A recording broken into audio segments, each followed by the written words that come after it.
up is the feeding and exercise regime. Now for a reminder of how the procedure went. When you first brought her in, our initial thought was to get her on oxygen because that's what you need to do right away, and so she could be prepped for surgery. And due to her gagging noises that may indicate retching and attempting to vomit, she had a twisted stomach. When she was on oxygen, we placed her IV fluids to keep her hydrated, and then we transported her to the surgery suite. So then Dr. Stiles proceeded to place a long tube down Bambi's esophagus, as we sort of briefly told you before, to relieve the pressure in the air that was built up.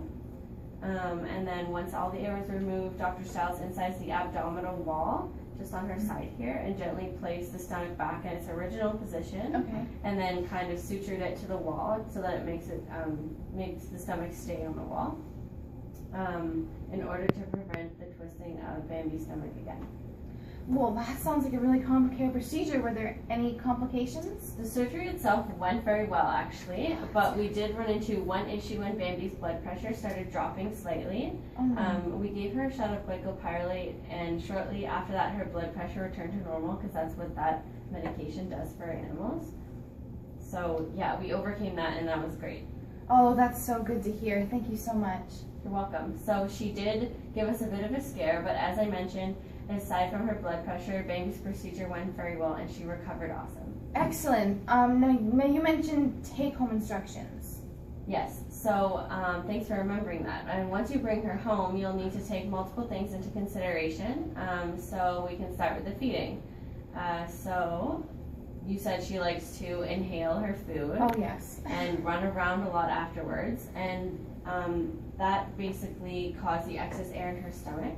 And so with this in mind, we highly recommend that you feed her 3 times a day, but smaller meals, so she can't do that. And if you notice that she's still gorging her food, you can try putting something in the bowl, such as a toy or a ball. With the food making her have to eat around that, and therefore making her eat slower, and she'll have to think about it.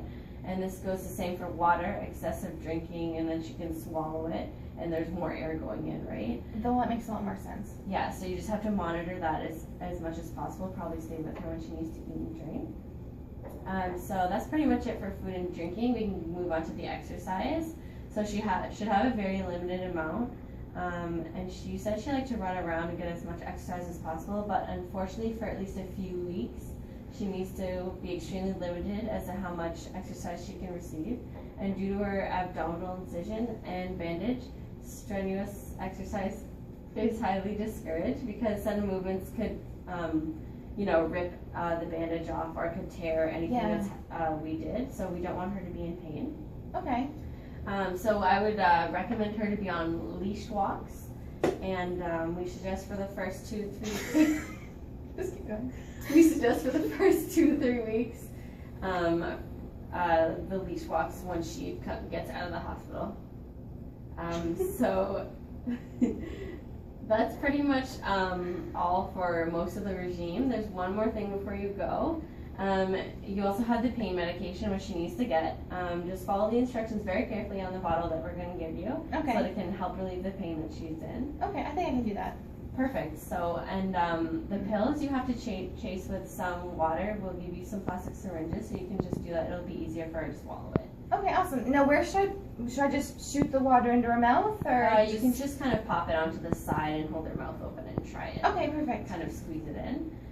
So we wish you and Bambi the very best, and we have already booked a follow-up appointment a week after Thank you. today's date, so February 22nd at 1 p.m. And you're going to come back, and the doctor is going to take a look at her incision and change the bandage material if it's necessary. And don't hesitate to contact us if there's anything wrong. Oh, thank you so much. Nobody compares to you. Your clinic has that one thing.